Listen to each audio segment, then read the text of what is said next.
말씀.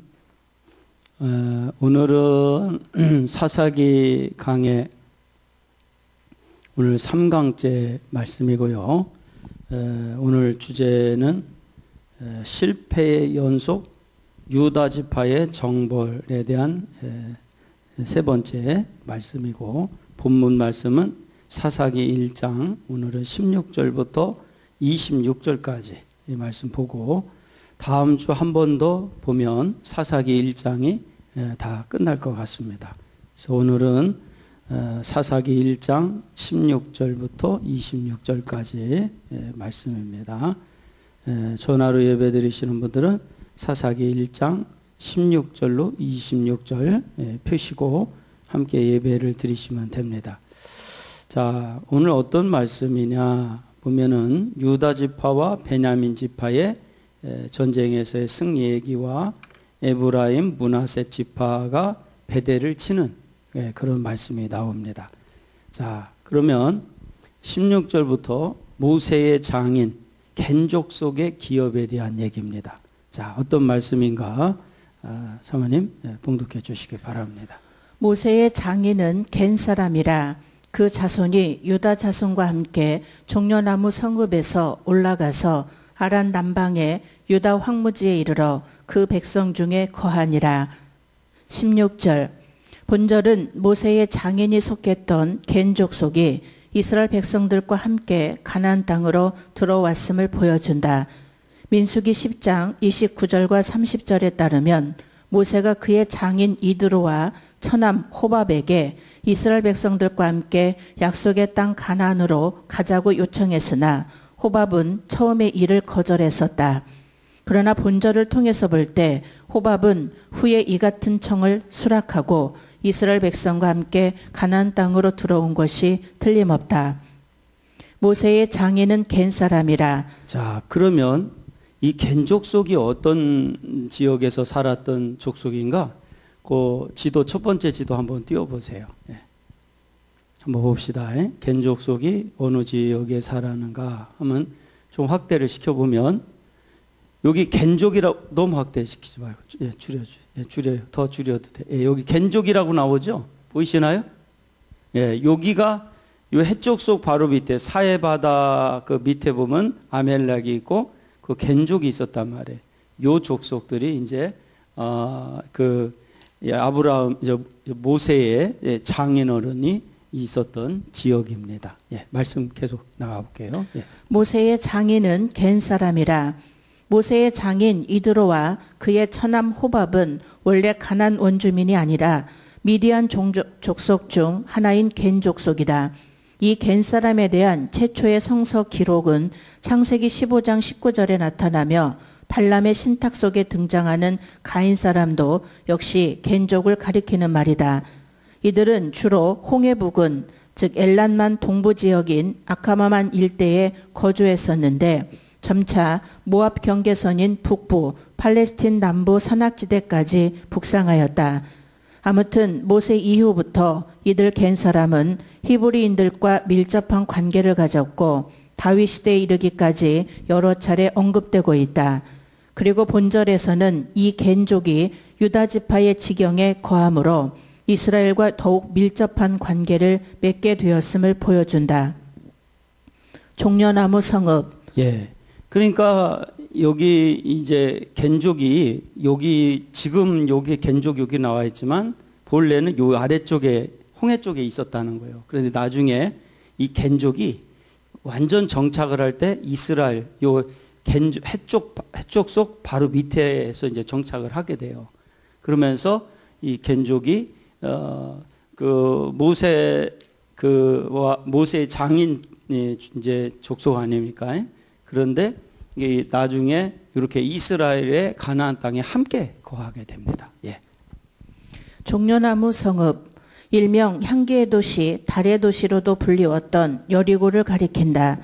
예루살렘 동북방 약 27km 지점에 위치한 성읍인데 종려나무의 산지로 유명하였기 때문에 종려나무 성읍으로 불리웠다. 여호수아의 가나안 정복 당시 최초로 정복한 성읍이기도 한 바, 이에 대해서는 여호수아 6장을 참조하라. 한편 혹자들은 겐족이 유다 지파와 처음부터 함께 아란 남방의 헤브론과 드빌로 갔다고 보기 때문에 여기서 말하는 종려나무 성읍은 헤브론에서 상당히 먼 거리에 떨어져 있는 여리고를 가리키지 않는다고 생각한다. 그러나 본절에 보면 겐족이 처음에 머문 곳이 분명히 종려나무 성읍인 여리고이며 그 후에 유다와 시므온이 남방을 정벌할 때 아란 남방으로 내려가 유다 백성과 함께 거주한 것임을 알 수 있다. 예. 그러니까 처음에는 이제 요 요단강 건너서 이제 여기 이제 여리고성 있는 쪽에 있다가 나중에 요 남쪽, 남방 쪽, 이쪽 겐 쪽이라는 요 지역으로 이렇게 내려온 거예요. 내려와서 이제 그 겐족이 완전히 정착을 하게 됐다는 그 얘기입니다, 지금. 예. 아랏 남방. 아랏은 헤브론 정남쪽 25km 지점에 위치해 있는 성읍이다. 넓고 완만하게 경사진 황무지의 중앙에 위치하고 있어 전략적 요충지이기도 하다. 고고학적 증거에 따르면 이곳은 아브라함 당시 이미 문명이 발달했었음을 알 수 있다. 한편 아랏과 여리고는 약 85km가량 떨어진 먼 거리이므로 겐족의 이주에는 상당한 시일이 걸렸을 것으로 추측된다. 그 두 번째 그림 한번 띄워보세요. 두 번째 그림. 그 두 번째 그림을 보시면 조금만 확대해 보시고 여기 아랏이라고 나와 있죠. 여기 아랏.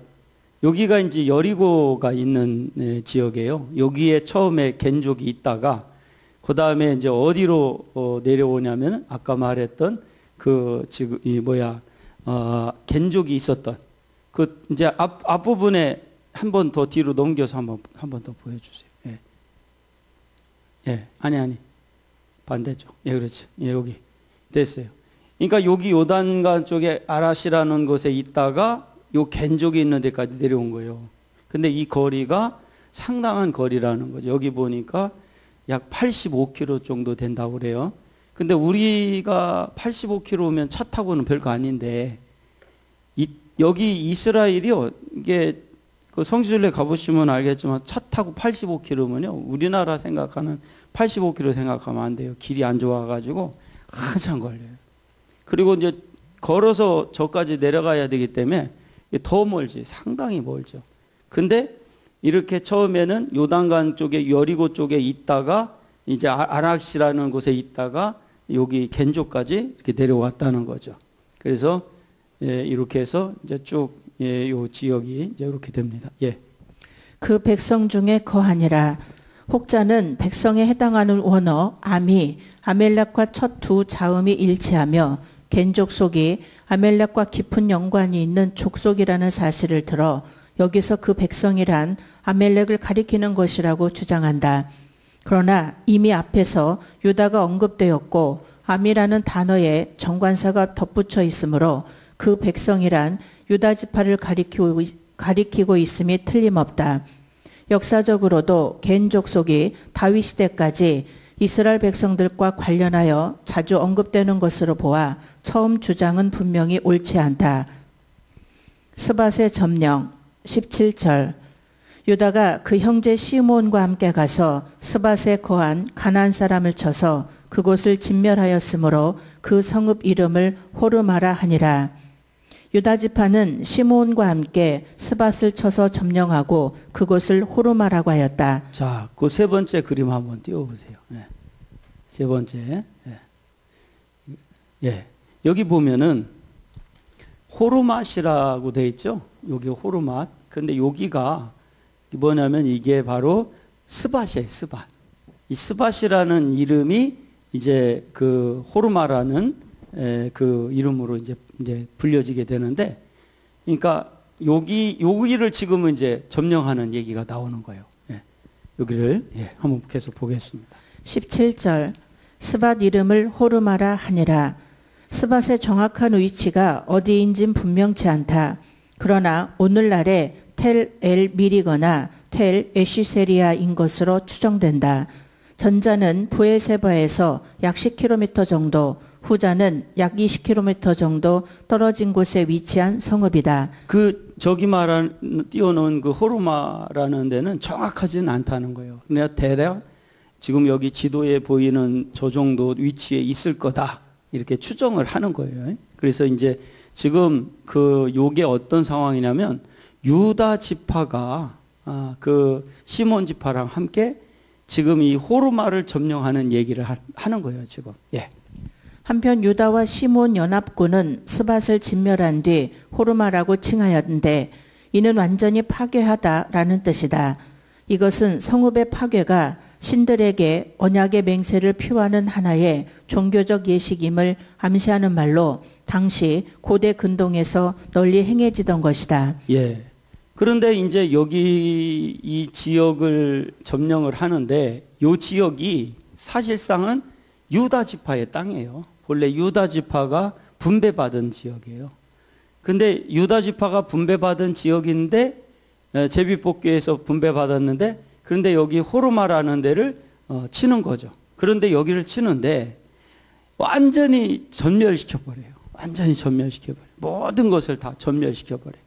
근데 그 전멸시키는 이유가 있어요. 그걸 보면 왜 그런가 한번 보겠습니다. 이러한 완전한 진멸은 잔인한 면도 있으나 전쟁에 뒤따르기 쉬운 것들, 즉 예를 들면 강간, 약탈 등의 추한 행위들을 미리 예방해 주는 이점도 있었다. 예. 그런데 왜 이렇게 하나님이 다 전멸시켜라 그렇게 했냐면 강간이라든지 약탈이라든지 예? 이런 것들을 추한 악한 행위를 미리 예방하기 위해서 그랬다는 거예요. 그래서 아주 그냥 싹 전멸시켜 버리는 거예요. 예. 특히 유다 지파의 이러한 철저한 도력은 그 땅에 뿌리박고 있던 우상과 이방 종교의 척결이라는 점에서 오히려 의미가 깊다. 예. 또 왜 이렇게 그 도륙을 했냐면 여기 이제 그 호르마의 스바인 호르마에 있는 족속들이 이제 가지고 있는 우상을 섬기지 못하게 하려고 그랬다는 거예요. 그래서 아주 그냥 싹 다 전멸을 시켜버린 거죠. 예. 한편 호르마라고 불리우는 이 스밧은 시므온 지파가 유다 지파의 지경 내에서 얻은 시므온 지파의 기업이었다. 18절 유다가 또 가사와 그 경내와 아스글론과 그 경내와 에그론과 그 경내를 취하였고 그러면 이게 그 다음 지도 한번 띄워보세요. 예? 그 다음 지도 띄워보세요. 예. 여기 보면은 여기 가사가 있고 아스글론이 있고 에그론이 있어요. 여기가요. 그런데 여기 그 외에도 여기 본 아스돗과 가드가 있다고. 이게 바로 블레셋의 대표적인 5개의 성인데 그 5개의 성 중에서 지금 유다 지파가 어디를 지금 치고 있는 내용이냐면 가사와 아스글론과 에그론을 치는 얘기가 지금 나오는 거예요. 자, 그러면 어떤 말씀인가 한번 보겠습니다. 예. 18절 가사, 아스글론, 에그론, 아스돗, 가드와 더불어 블레셋의 5대 성읍으로 꼽히던 도시들이다. 이 중 가사는 예루살렘 남서쪽 80km 지중해에서 내륙쪽으로 약 5km 정도 떨어진 곳에 위치하였다. 그리고 아스글론은 가사 북쪽, 아스돗 남쪽의 중간 지점에 위치하였다. 마지막으로 에그론은 블레셋의 5 성읍 중 가장 북쪽에 위치하였다. 따라서 유다와 시몬 연합군은 남쪽에서부터 점차 북쪽으로 북상하면서 블레셋 성읍들을 정복했음을 알 수 있다. 그러나 이때 그곳의 거민들을 완전히 진멸하지 못하였는 바 이들 성읍들은 다시금 블레셋의 장중에 들어갔으며 이후 이스라엘을 고질적으로 괴롭히는 대적이 되었다. 예. 그런데 이제 여기 요 유다 지파가 요 아래에 이렇게 있으면서 가사, 에스글론, 에그론 이렇게 해서 쪽 이제 저기 북쪽으로 이쪽이 북쪽이고 요 아래가 남쪽이란 말이에요. 이게 점령해 가면서 올라가는 거예요. 그런데 이 유다 지파가 완전히 이 블레셋이라는 블레셋의 대표적인 5개 성을 다 점령하지 못해요. 그러므로 인해서 반전이 일어나서 나중에 이 블레셋이 다시 가사와 아스글론과 에그론을 다시 점령해 버리는 거예요. 그래서 저는 이걸 보면서 어떤 생각이냐면 우리 신앙이 진짜 이게 반전되기 쉽다는 거예요. 된 듯한데 뒤집히고 된 듯한데 뒤집힐 수가 있다는 거예요. 그래서 진짜 긴장의 허리띠를 풀으면 안 돼요. 그러니까 언젠가는 또 뒤집혀려. 또 뒤집혀버리는 거예요. 그래서 우리가 진짜 철저하게 그 신앙 싸움을 해야 돼, 이걸. 예. 19절 여호와께서 유다와 함께 하신 고로 그가 산지 거민을 쫓아내었으나 골짜기의 거민들은 철병거가 있으므로 그들을 쫓아내지 못하였으며 19절 본절에서는 두 가지 대조적인 사건을 기록하고 있다. 하나는 유다 지파가 신앙적으로 여호와께서 함께 하심을 믿음으로 산지 거민들을 쫓아낼 수 있었던 사건이고 다른 하나는 불신앙적으로 철병거를 두려워하여 골짜기의 거민들을 쫓아내지 못한 사건이다. 예. 여기 보면 제가 이 본문에다가 이게 여러분 문서에다 밑줄을 쳐놨는데 이게 중요하기 때문에 밑줄을 쳐놓은 거예요. 그런데 여기 보니까 유다 지파 그렇게 용맹하고 잘 싸우는 유다 지파가 여기 요번에 주제는 산지와 골짜기라는 그 주제인데 이 산지와 골짜기에 철병거를 가지고 있는 민족들이 살았어요. 그런데 이들이 신앙이 좋았을 때는 산지 거민들을 쫓아냈어. 유다 지파가. 그래가지고 왜 여러분들 그 이산지를 내게 주소서 하는 그 차량처럼 그 아멜락 족속을 좀 쫓아냈단 말이에요. 철병거 있는 족속들을. 그런데 불신앙적으로 신앙이 뚝 떨어지니 어떤 일이 벌어지냐면 철병거를 두려워하여 골짜기의 거민들을 쫓아내지 못했다는 거예요. 오늘 새벽에도 제가 말씀을 드렸지만은 가장 지금 여호수아가 죽고 난 다음에 사사시대를 열면서 이스라엘 남아있는 가나안 족속을 물리치기 위하여 새 선봉에 섰던 유다 족속이 잘해왔는데 이들이 막판에 가서는 이렇게 불신앙적으로 돌아서기 시작하자 가나안 족속을 못 쫓아낸 거예요. 그러면 뒤에 문헌에 보면 뭐라고 나오냐면 유다 지파가 능력이 없어서 못 쫓아낸 게 아니라 하나님이 도와주시지 않아서가 아니라 신앙이 떨어졌다는 거예요. 믿음이 없어졌다는 거예요. 응? 그러니까 우리가 뭐냐면 어떤 것도 문제가 되지 않는다는 거예요. 응? 그러니까 우리가 그 믿음이 있어야 된다는 거예요. 믿음이 없으면 사실이 보이기 때문에 영적으로는 끝나는 거예요, 이거는. 예. 철병거가 있으므로 인류가 철을 생산하여 사용한 것은 헷 족속에 의해서였다. 그들 중 일부는 일찍부터 가나안 땅에 이주해 온 듯하며 합금 기술의 개발을 통해 다른 어느 부족보다 더 막강한 무기를 소유하고 있었던 것으로 보인다. 이스라엘 사회에서 이 철제 무기는 사울왕 시대 블레셋의 기술에 의존하여 사용한 것이 고작이었으므로 당시 철제 무기는 매우 구하기 힘들었다. 따라서 이스라엘 백성이 철병거로 무장한 가나안 족속을 두려워한 것은 한편으로는 당연하게 여겨진다. 이게 당연하다니까요. 그게 여기 나온 것처럼 철병거를 두려워하는 건 당연한 거예요.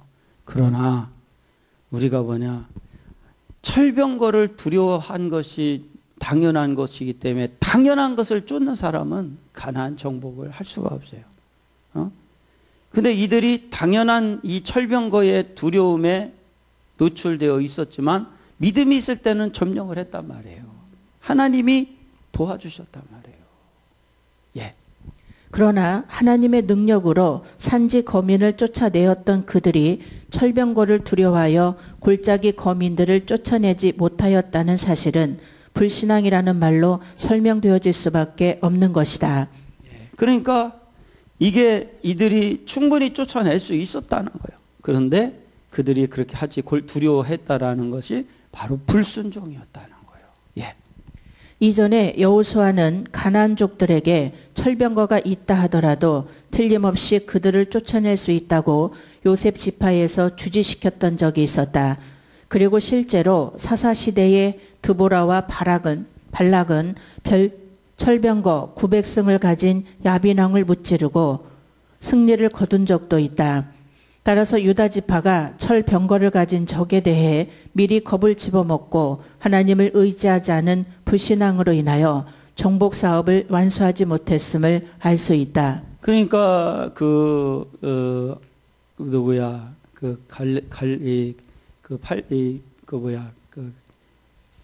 우상 섬기는 제사장들하고 850대 1로 싸웠던 엘리야. 엘리야가 그렇게 해서 불을 하나님이 내려주지 않습니까? 내려주고 난 다음에 이제 엘리야가 이세벨이 자기를 죽이겠다. 그러니까 어떻게 돼? 그냥 동굴로 도망가잖아. 그 동굴로 도망가서 거기서 숨어 있잖아요. 어? 그렇게 잘했는데, 근데 하나님이 뭐라 하겠어요? 두려워하지 말라고. 절을 하지 않은, 너뿐만 아니라 절하지 않은 사람이 7천이 있다. 그런 얘기를 해주잖아요. 그런데 이 엘리야가 두려워서 그 굴 속에 숨었을 때 사실은 엘리야의 사명은 거기까지야. 두려워했을 때. 그러니까 우리 신앙도 똑같아요. 우리가 끝까지 하나님만 믿고 있다면 우리의 사명은 계속되는 거예요. 그냥 두려워하는 순간부터 끝나는 거예요. 그거는 끝나는 거예요. 그러니까 우리가 그 신앙을 가져야 돼. 어떤 상황에서도 우리가 좌절하지 않고 하나님을 의지하고 가야 된단 말이에요. 예. 쫓아내지 못하였으며 이에 해당하는 원어 레호리시는 능력이 없어서 쫓아내지 못한 것을 가리키는 것이 아니다. 이는 능력이 있으면서도 쫓아내지 아니한 직무유기 내지는 고의적 회피 행위를 의미한다. 예, 능력이 있었다는 거예요. 그러니까 고의적 회피 행위를 했다는 거예요. 예. 즉 유다 지파는 골짜기 거민들을 쫓아내 보려고 시도도 하지 않은 채 미리 겁을 집어먹고 아예 이 일을 포기했던 것이다. 아예 포기해버린 거예요. 아예. 제가 이번에 우리 고향교회 목사님 은퇴하는 걸 보면서 참 배운 게 많아요. 여러 가지를 생각했어요. 저도 이제 10여 년이 있으면 은퇴를 하는데 어떤 걸 생각했냐면 그렇구나. 신앙은 진짜 우리 개인적인 신앙을 잘 가져야 되는구나. 아주 목회를 잘 하셔서 그분이 목회를 잘 했어요. 교회도 엄청 아마 홍성서 최고 큰 교회라고 할 수 있을 만큼 교인도 많아졌어요. 그런데 이제 그분이 은퇴를 딱 하고 나니까 이제 목사님이 왔어. 담임 목사님 바뀌어서 왔는데 이제 40 초반이야. 40 초반에 목사님이 오셔서 아주 젊은 목회자가 왔지. 그런데 이제 그걸 보면서 어떤 걸 봤냐면 우리가 여러분들도 그렇고 저도 그렇고요. 진짜 우리가 부지런히 우리가 회피하지 않고 어떤 일이 있어도 이 유다 지파처럼 이 철병거를 무서워하지 말고 싸워 나갈 수 있는 어디다 내놔도 신앙적으로 딱 서 있을 수 있는 그 신앙의 준비가 필요하구나. 우리 광식교회도 저도 여러분들하고 그냥 죽을 때까지 같이 있으면 좋겠지만 이제 저도 이제 꺾인 10년 좀 있으면 이제 꺾인 10년으로 넘어가면 이제 카운트다운이 시작이 돼요. 몇 년 후에면 그러면은 여러분들하고 같이 있고 싶어도 이거 법적으로 있을 수가 없어. 은퇴한 목사가 담임했던 교회에 있기는 어렵잖아. 그러면은 여러분들이 부지런히 철병거를 물리칠 수 있는 믿음의 신앙을 만들어 놔야 돼요. 예. 20절 무리가 모세의 명한 대로 헤브론을 갈렙에게 주었더니 그가 거기서 아낙의 세 아들을 쫓아내었고 20절 모세의 명한 대로 헤브론을 갈렙에게 주었더니 자, 그러면 그 다음 그림 한번 띄워보세요. 예. 그 다음 그림 한번 띄워보세요. 예. 그 미리 준비해 놨다가 띄우고 하세요. 예. 자, 거기 사계 주요 도, 예, 그렇죠. 그거. 그렇죠. 그거 좀만 키워보세요. 예, 거기 보시면 좀 키워보세요. 예. 이거 키워보시오. 요게 뭐냐면 헤브론이란 말이에요, 여기가. 헤브론 글씨 보이나요? 보여요? 좀만 키워보세요. 예. 자, 아니, 예, 전에 거로. 이거 말고.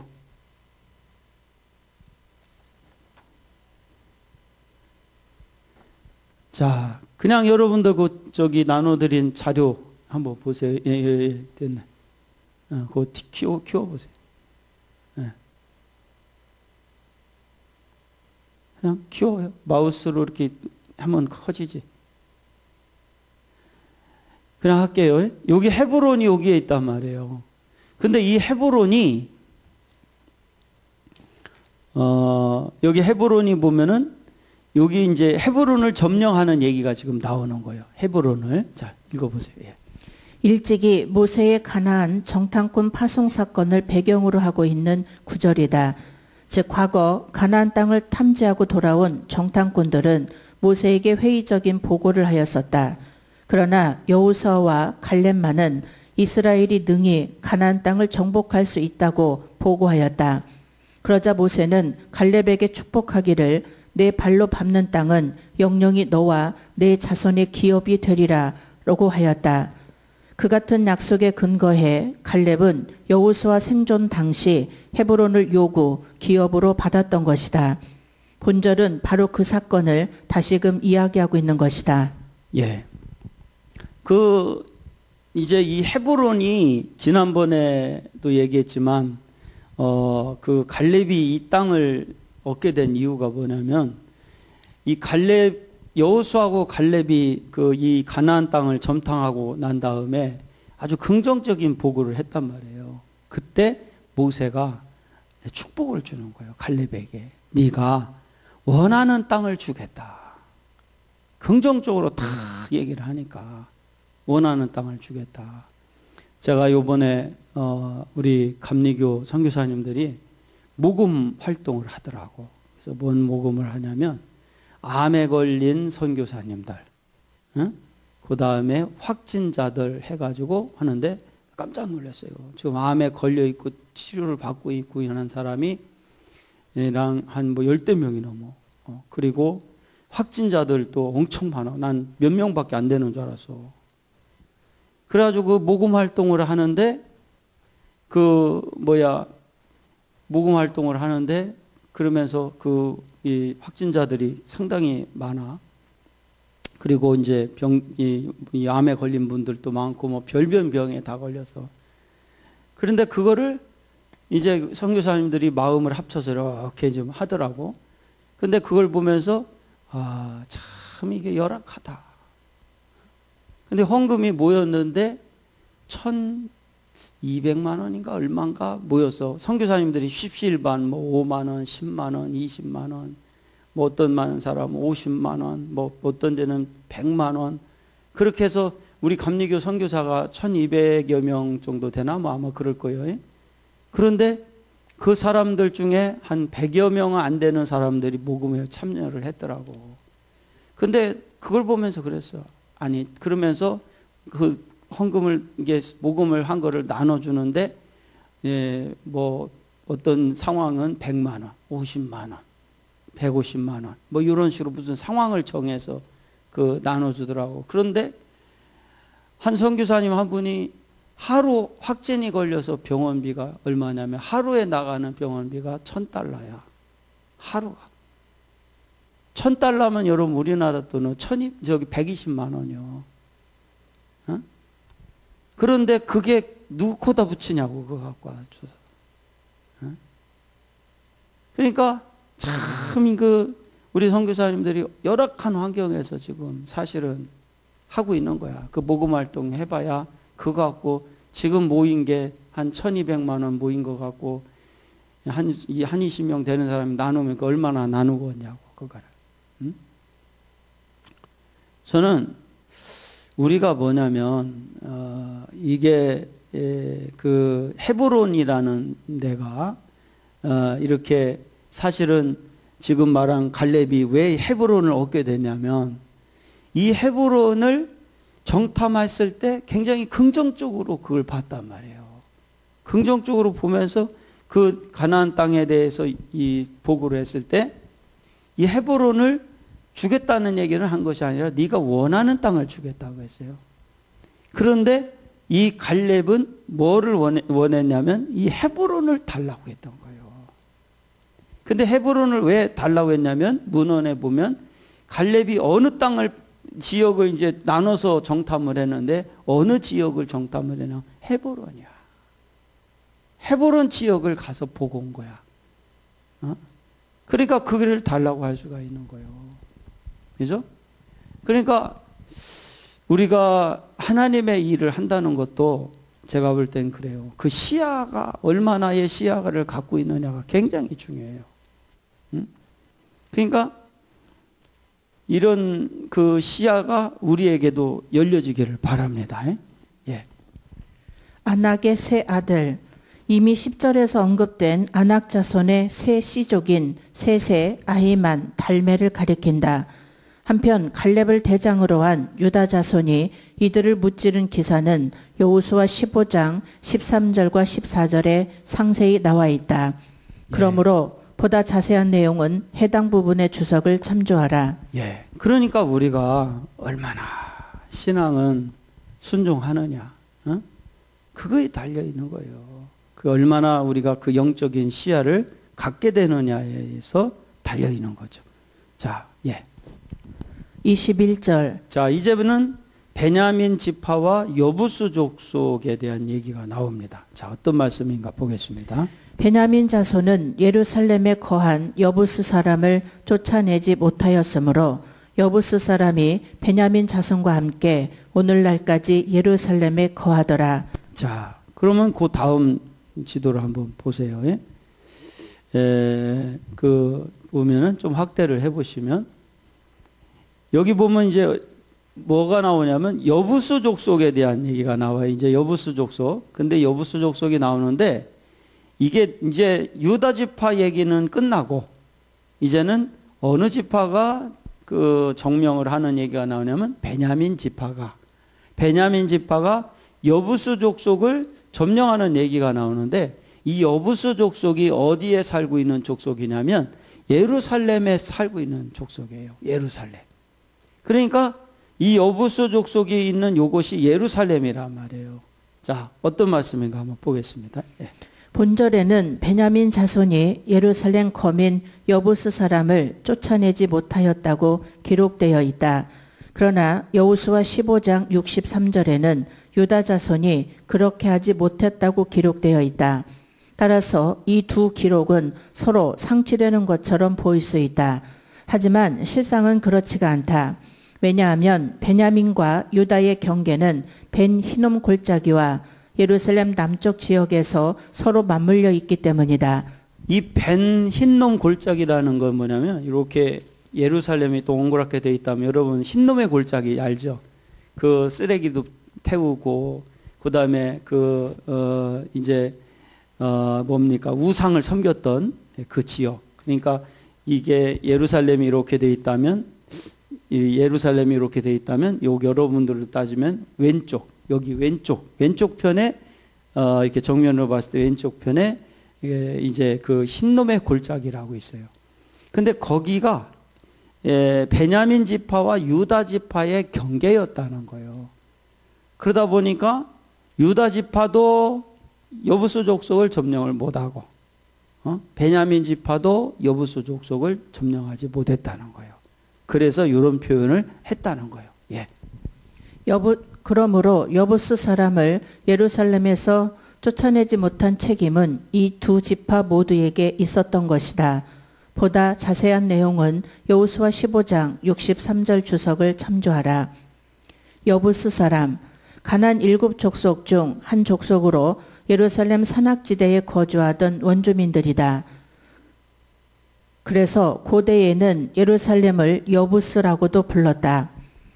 한편 베냐민 지파와 유다 지파의 이 같은 공격 실패로 인하여 예루살렘은 사사시대 동안 이스라엘로부터 독립되어 있었다.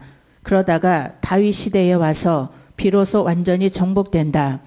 그러나 다윗의 정복 이후에도 부분적이나마 여부스 사람이 예루살렘 거주는 계속 허용된 듯하다. 예. 그러니까 지금도 예루살렘에 가보면 거기 그 이스라엘 사람들 있는 게 아니잖아요. 그죠? 거기에 다른 이 가나안 족속들이 살고 있단 말이에요. 그래서 거기가 여전히 지금도 여부수 족속이 살고 있다는 거예요. 그러니까 완전 정복을 못했어요. 그러니까 가나안에 들어갔지만 완전 정복이 안 돼. 그러면 여기서 우리가 하나 생각할 수 있는 것은 지금도 우리가 완전히 내 삶을 다 정복할 수는 없어요. 우리가 정복을 해야 되는데 그러다 보니 어떤 일이 벌어지냐면 이 여부수 족속이 뿐만 아니라 다른 이제 뒤에 보면은 이제 내 다음 주에 나오는 말씀은 미정복 지역에 대한 얘기가 나와요. 그러니까 선봉에선 유다 지파도 다 정복을 못하고 베냐민 지파도 완전히 정복을 못하고 이제 다 정복 못한 얘기가 나오면서 그 사사 시대가 그로 말미암아 이제 혼란기로 들어가 버리는 거예요. 정복하지 못했기 때문에. 그러니까 우리 인생이 왜 힘드냐면 완전히 정복하면 좋은데 완전히 정복을 못해. 그러니까 힘든 거예요. 그래서 우리가 하나님은 어떤 우리에게 은혜를 주셨냐면 완전히 정복했기 때문에 가나안의 축복을 주는 게 아니라 영적으로 보면 내가 자세가 되어 있어야 돼. 자세가 중요한 거예요. 내가 계속해서 점령해 가겠다라는 그 영적인 자세가 되기를 축원합니다. 그러면 하나님 그 자세를 보시고 하나님이 우리를 이끌어 가시는 거예요. 예. 오늘날까지 예루살렘에 거하더라. 예루살렘이 완전히 정복당하고 여부수 족속이 축출당한 때는 다윗 시대이다. 따라서 여기서 가리키는 오늘날이란 BC 1050년에서 1000년경으로 볼 수 있다.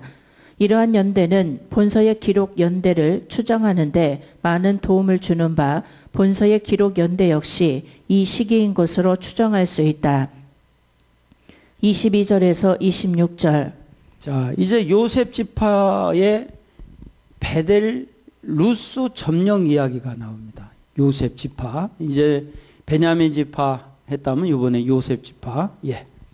요셉 족속도 베델을 치러 올라가니 여호와께서 그와 함께 하시니라. 요셉 족속이 베델을 정탐케 하였는데 그 성읍의 본 이름은 루스라. 탐정이 그 성읍에서 한 사람의 나오는 것을 보고 그에게 이르되 청하노니 이 성읍의 입구를 우리에게 가르치라.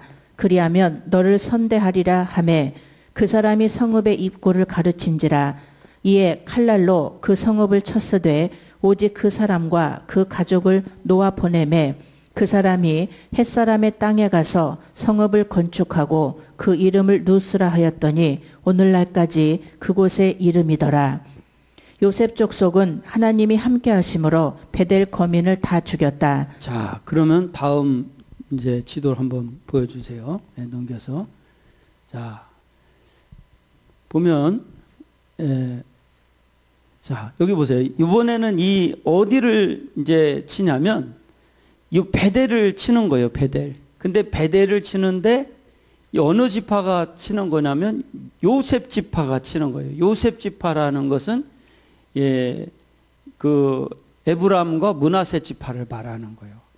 그런데 에브라임과 므낫세 지파가 여기에 땅을 제비뽑기를 해서 얻었거든? 그래서 자기들이 얻은 지역을 지금 치는 거예요.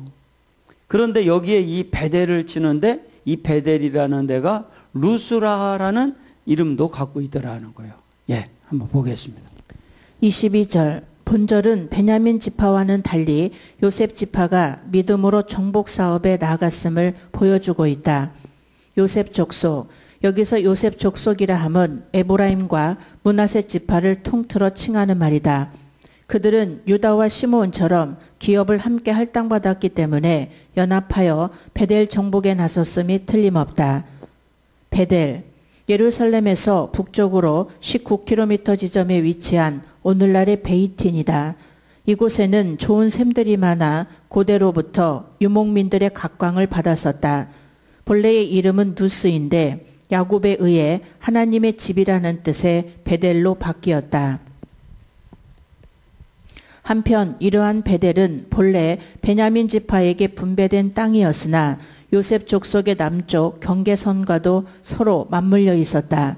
따라서 요셉 족속도 베델에 거주하고 있는 가나안인들을 다 쫓아내지 아니하고는 자신의 영토를 보호하는 데 어려움이 많았다. 그러므로 본절에서 요셉 족속이 베델 정복에 나선 것이다. 예. 그러니까 본래는 여기 이제 말씀에 나온 것처럼 이 본래 여기가 베델이 이제 요셉 지파가 아니라 이제 베냐민 지파에 연결되어 있죠. 그런데 이거를 그냥 놔둬서는 안 되겠다는 거예요. 경계에 있다 보니까. 그래서 요셉 지파가 이 베델을 치는 거예요. 그런데 이것은 뭘 말하냐면 우리가 왜 우리가 정복을 완전히 할 수는 없지만 이 신앙적으로는 깨어 있어야 된다고. 신앙적으로는 깨어 있기를 바랍니다. 왜냐하면 그렇지 않으면요 우리가 역공을 당해야 돼요. 역공을 당해야 돼요. 신앙적으로는 우리가 깨어 있어야 돼요. 그래서 여러분들이 지금 코로나 때문에 난리가 났고 오늘까지는 그래도 이번 주까지는 우리가 비대면 드리는데 다음 주는 우리 그냥 드려도 될 것 같아요. 이 상황이 보니까. 그래서 다음 주는 우리가 정상적으로 예배를 드릴 겁니다. 그런데 비대면으로 전화로 예배를 드리던 정식으로 대면 예배를 드리던 우리가요 진짜 깨어 있어야 돼요. 깨어 있어야 돼요. 그러니까 어디에 있는 게 문제가 아니에요. 제가 이제 선교사님들하고 이렇게 관계를 갖고 있잖아요. 그런데 이제 요새는 얼마나 좋은지 몰라. 세상이. 비행기 타고 30시간을 가야 만날 사람을 카톡으로 전화를 하면 바로 연결이 돼. 그래가지고 바로 전화 통화해서 안부 묻고 그런 거 그리고 얼굴도 맛볼 수 있고 말이에요. 굉장히 좋은 세상이에요. 그러니까 그렇듯이 우리가 영적으로 깨어 있으면 항상 하나님이 우리와 함께 할 줄 믿습니다. 그래서 우리가 어느 곳에 있다라는 게 문제가 아니에요. 제가 여기 전화로 예배를 지금 드리고 있지 않습니까? 근데 여기 우리 성도님들이 이렇게 잔뜩 들어왔고 여기 또 우리 성도님들이 아니어도 함께하는 예배 때마다 함께하는 또 분들이 있어요. 그런데 문제가 되질 않아요. 우리가 깨어 있어서 믿음의 길 가기를 축원합니다. 그게 중요한 거예요. 계속적으로 우리가 밀려나면 안 돼요. 그러니까 요셉 지파가 지금 이 베델을 치는 이유가 영적으로 그들을 쳐야만 영적으로 믿음의 길을 안정적으로 갈 수 있기 때문에 지금 치는 거예요. 예. 한편 베델 정복에 관한 기사는 성경상에 상세히 나타나 있지 않다. 그러나 추측컨대 여호수아가 아이성을 정복한 후 곧이어 베델도 일시 정복했던 것 같다. 그러나 베델은 다시금 가나안 원주민들의 수중에 넘어갔으며 이에 본절에서 요셉 족속이 재차 정복에 나선 것 같다. 그러니까 우리가 긴장 풀면요 반드시 다시 재정복이 돼버려요. 됐다고 해서 만족하면 안 돼요. 그러니까 우리는 긴장의 허리띠를 풀지 말라고 했잖아요. 하나님께서. 끝까지 가야 돼요. 내가 작년에 잘했다 이거 소용없어요. 지금도 깨어 있어야 돼 우리가. 매일같이 여러분들은 깨어 있고 긴장의 허리띠를 풀지 않기를 축원합니다. 예. 아무튼 이러한 베델은 이스라엘 역사에 있어서 중요한 위치를 차지하고 있는데 하지만 하나님의 집이라는 뜻의 이름에 걸맞지 않게 베델은 왕정 시대 당시 우상 숭배의 중심지가 되었다. 예. 그래서 나중에 보면 열왕기 상하에 보면은 그 남유다와 북이스라엘 해가지고 이렇게 이스라엘이 두 나라로 나눠지잖아. 그때 이 남유다는 예루살렘을 중심으로 하나님을 딱 잘 섬겼고, 그러나 북이스라엘은 여로보암을 중심으로 베델에서 우상을 섬겨버렸어요. 금송아지를 만들어 버렸어. 하나님의 집이라고 하는 이 베델에서. 그러면서 이스라엘이 아주 철저하게 망하는 나라가 되기 시작하잖아요. 예. 여호와께서 그와 함께 하시니라. 요셉 족속이 베델을 성공적으로 정복하게 된 동인이 근본적으로는 여호와께 있었음을 상기시켜 주는 구절이다. 23절 베델을 정탐케 하였는데, 여기서 정탐하다에 해당하는 원어 투르는 경비가 엄한 지역을 몰래 살피다라는 뜻이다. 따라서 이는 모세가 가나안의 염탐꾼들을 보냈던 것과 비슷한 행위임을 알 수 있다. 즉 요셉 족속의 이러한 신중한 태도는 그들이 참으로 믿음 가운데 서 있었음을 입증하는 것이다. 근데 이제 요셉 지파가 베델을 점령할 때 정탐꾼을 보내요. 근데 그 정탐꾼을 보낸 게 언제처럼 보냈냐면 그 여리고성에 정탐꾼을 보내듯이 보내요. 그래서 성문이 어디에 있느냐라고 물어봐요. 그 얘기는 뭐냐면 뒤에 보면 문헌에 보면 그렇게 나와요. 성문이 어디 있는지 몰라서 물어본 게 아니라 비밀 성문이 있다는 거예요. 예? 눈에 보이는 성문 말고 몰래 드나드는 비밀 성문이 있다는 거예요. 그거를 그 어떤 사람을 만나서 물어봐. 그런데 물어본 그 문헌이 나와. 그런데 이 사람이 그거를 알려줘요. 신기하게. 그 여리고성에 기생 나합이 그 정탐꾼 둘을 섬겨주는 것과 똑같은 그 현상이 일어나요. 그런데 생각해 보세요. 아니 자기 민족을 배반하는 일인데 물어봤다고 해서 여기 저기 있어요. 금방 알려준 사람이 어디 있겠어. 그런데 이게 하나님의 섭리예요. 문헌에 보면 그 사람이 진짜로 알려줘.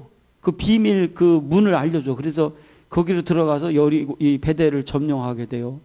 그런데 문헌에 보니까 뭐라고 하냐면 그 사람이 하나님을 두려워했던 사람이라는 거. 나합과 같이. 근데 기가 막히게 그 정탐꾼들이 이 베델에 살고 있는 그 사람을 만나게 하신 거예요. 하나님의 섭리요, 그게. 응? 그리고 기생 나합에게 약속했던 그 가족들 안전을 보장해 준 것처럼 이 사람의 가족도 안전을 보장해 주고 나중에 베델을 점령하고 난 다음에 실제로 그 가족들을 다 살려줘요. 응? 그러니까 이게 하나님의 섭리라는 거예요. 그러니까 우리가 내가 알아서 노력해서 사는 거는 그래서 그것은 삽질이야. 그러나 이렇게 하나님을 의지하고 가면요, 하나님께서 신기하게 기생 나합같이 또 이렇게 비밀문을 알려주는 사람같이 이런 준비된 자들을 하나님 붙여주신다니까. 예. 루스, 베델의 본명이다. 하나님의 집이라는 뜻의 베델이라는 이름은 야곱이 처음 붙인 것이며 가나안족들은 그곳을 루스라고 했다. 루스란 왜곡되다, 떠나다 라는 뜻인데 베델의 우상 숭배 역사와 잘 부합되는 이름이다. 한편 여호수아 16장 2절에는 베델에서부터 루스가 나아가 라는 언급이 있다. 이는 마치 베델과 루스는 서로 인접해 있는 다른 지역인 것처럼 생각해 준다. 때문에 혹자는 루스의 남쪽을 베델로 보고 있기도 하다. 그러나 사실은 그렇지 않다. 지금껏 살펴보았듯이 루스와 베델은 동일한 지역이다. 이에 관한 보다 자세한 내용은 여호수아 16장 2절 주석을 참조하라. 24절 본절에 기록된 사건은 여리고 정탐 시에 기생 라합에게 일어났던 사건과 유사하다. 아무튼 이는 요셉 족속이 어떻게 견고한 요새 베델을 정복하게 되었는가를 잘 보여준다. 그리고 또 베델 정복에 있어서 하나님께서 요셉 족속과 함께 하셨음도 잘 보여준다. 성읍의 입구, 이것은 성문을 가리키는 것이 아니라 상식적으로 생각할 때 베델 사람들이 요셉 족속의 성문 출입을 허용할 리 만무하다. 따라서 이는 요새화된 베델에 침입해 들어갈 수 있는 비밀 루트나 방법을 의미하는 것으로 이해하여야 한다. 선대하리라. 원문을 직역하면 자비를 보이겠다, 은혜를 베풀겠다라는 뜻이다. 여기서 자비와 은혜에 해당하는 원어 헤세드는 하나님의 무조건적인 긍휼 또는 인간과 인간 간의 변함없는 신뢰 등을 가리키는 말이다. 여기서는 정탐꾼이 베델 거민에게 제시한 약속을 어기지 않고 반드시 이행하겠다는 강조적 의미로 쓰였다. 25절 그 사람이 성읍의 입구를 가르친지라. 이 베델 사람은 요셉 족속의 정탐꾼으로 말미암아 신변의 위협을 느꼈으므로 이처럼 성읍의 입구를 가르쳐 주었을 수도 있다. 그러나 정탐꾼이 그에게 정중히 도움을 요청한 점으로 보아 자발적인 행동이었을 가능성이 더 크다.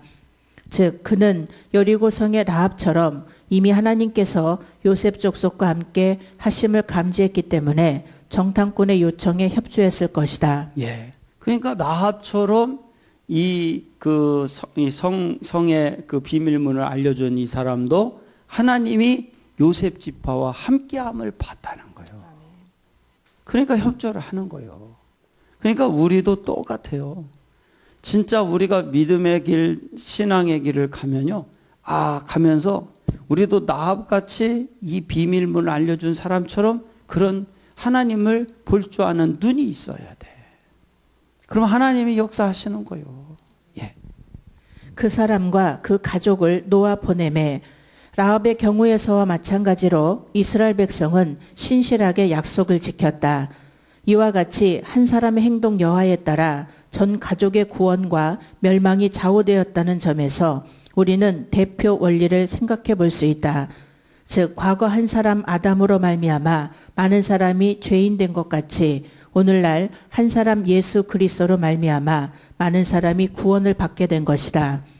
물론 구원은 최종적으로 개개인과 그리스도의 만남을 통해 이루어지는 것이므로 어떤 사람이 타인의 구원을 대신할 수는 없다.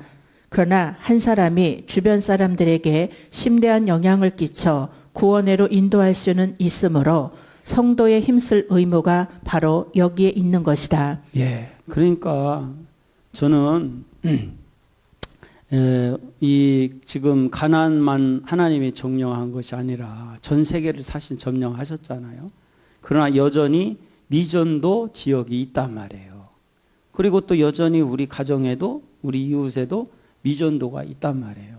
그러나 우리가 이번 주에 생각할 수 있는 것은 나 하나가 온전히 하나님 앞에 믿음으로 온전히 하나님을 볼 수 있는 경외할 수 있는 눈을 갖고 가기만 한다면 우리는 희망이 있고 소망이 있을 줄 믿습니다.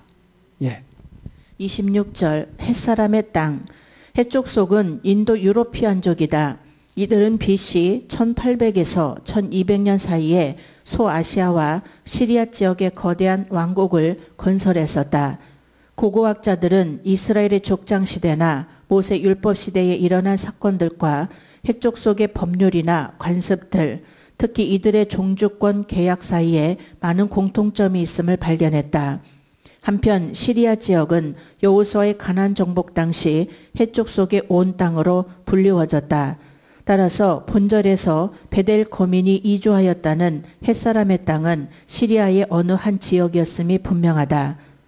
그 이름을 루스라 하였더니 이 사람은 자신의 새로운 정착지에다가 베델의 옛 이름인 누스라는 칭호를 붙였다. 이곳의 위치에 대해서는 정확히 알려진 바는 없으나 떠나다라는 뜻 외에도 편도나무라는 뜻을 지닌 누스라는 이름에 근거해 추정해 볼 수는 있다. 즉 편도나무로 유명했던 고대 해쪽 속의 땅으로는 북부 시리아에 쿠프로스가 있으므로 이곳이 곧 루스였을 가능성이 있는 것이다. 예. 오늘은 여기까지 하고요. 이제 사사기 1장을 다음 주 한 번 더 다루는데 다음 주에 다루는 것은 이제 여기까지는 정복에 대한 부분이 나왔다면 다음 주부터는 미정복 지역에 대한 얘기가 나온다는 거예요. 그러면 정복되지 못한 가나안 족속들에 대한 얘기가 이제 한 번째 나오면서 우리가 또 나름대로 신앙의 교훈을 갖고 가기를 바랍니다. 이번 주에는 이 말씀 붙드시면서 우리가 정말 왜 가나안을 철저하게 정복을 해야 되는가? 그 정복하지 못한 만큼 우리의 고통이 있고, 정복을 했어도 우리가 긴장의 허리띠를 풀으면 재정복이 돼버려요. 그래서 우리가 이런 어려움이 온다는 거예요. 그래서 우리가 정말 신앙의 허리띠를 우리가 긴장의 허리띠를 풀지 말고 항상 긴장을 해야 된다는 거예요. 자, 기도하겠습니다. 하나님 아버지 감사합니다. 오늘 또 말씀 주셔서 감사합니다.